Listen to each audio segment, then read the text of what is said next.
Hand కటింగ్లో simple method and లోతు తీయడంలో చిన్న trick చూపిస్తాను. వీడియోని స్కిప్ చేయకుండా చూడండి. దానికోసం హెచ్చు తగ్గులు లేకుండా ఇలా స్ట్రైట్ లైన్ గీసుకొని ఎక్స్ట్రా క్లాత్ కట్ చేసుకోవాలి. అలాగే హెమ్మింగ్ కోసం 1.5 ఇంచు వెడల్పు ఉండేలా స్ట్రైట్ లైన్ గీసుకోవాలి. అలాగే హ్యాండ్ హైట్ వచ్చేసి 6.5 ఇంచులు, పైన ఖర్చు వైపుకి 1/2 ఇంచు కలుపుకొని 7 ఇంచులకి ఈ విధంగా మార్క్ చేసుకోవాలి. అలాగే చంక డౌన్ వచ్చేసి ఇది చిన్న సైజ్ బ్లౌజ్ కాబట్టి 2.5 ఇంచులు చంక డౌన్ అయితే తీసుకుంటున్నాను. హ్యాండ్ పొడవు మార్క్ చేసుకున్నాం కదా, అక్కడ నుంచి చంక డౌన్ లైన్ పైకి ఈ విధంగా ఇది 7.5 కాబట్టి చంక లూజు 7.5 ఇంచులకి మార్క్ చేసుకోవాలి. అలాగే ఇట్లా 1 ఇంచుకి ఒక మార్కింగ్, 2 ఇంచెస్కి ఒక మార్క్ చేసుకొని ఈ విధంగా కర్వ్ స్కేల్ సహాయంతో కర్వ్ తీసుకోవాలి.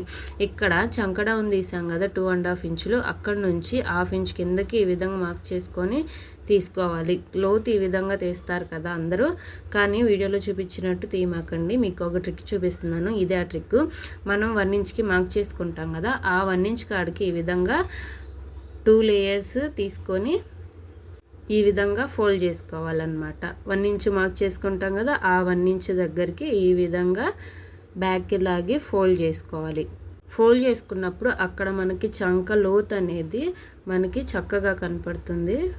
యాజ్ ఇట్ ఈజ్ ఎలా ఉందో అలాగా చంక డౌన్ మార్క్ చేసుకోవాలి. మార్క్ చేసుకున్న విధంగా కట్ చేసుకోవాలి. చూడండి ఫ్రెండ్స్, గ్యాప్ ఏ విధంగా కనపడుతుందో చక్కగా చంక డౌన్ అనేది వచ్చేసింది. ఎలాంటి మార్కింగ్స్ అలాగే స్కేల్స్ యూస్ చేయకుండా మనకి చంక డౌన్ అనేది వస్తుంది. అలా ఈ పీస్ కట్ చేసి గుర్తు కోసం టక్స్ పెడుతున్నాను లో తీసిన వైపు. చూడండి ఎంత చక్కగా కనపడుతుందో. మీకు తెలియడం కోసం నేను ఈ విధంగా మార్కింగ్ కూడా చూపిస్తున్నాను. చూడండి. వీడియో నచ్చితే లైక్ చేయండి, కామెంట్ చేయండి. Please support.